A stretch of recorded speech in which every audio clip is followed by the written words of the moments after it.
જય માતાજી મિત્રો, આપ બધા કાદર ડોડિયાને તો જાણતા દેશો, જે મારા દિલની ધડકનના ફેમસ એવા સારા એવા ગાયક છે. તેઓની થોડા દિવસો પહેલા સગાઈ થઈ હતી, તો તેમણે તેમના પતિ સાથે આ વિડીયો ગીત ગાયું, તો તમે એકવાર જુઓ. દુશ્મનો હોય ભલે 500,000 જો આ હશે હારે મારી હું લડી લઈશ ગલી બજારમાં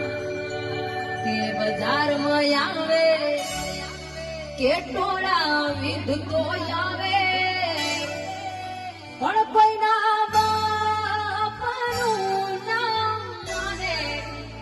તો સમજી જાઉં દોડું આવે કે કોઈના બાપાનું નામ માને કે નક્કી મારો સોનું ડાકો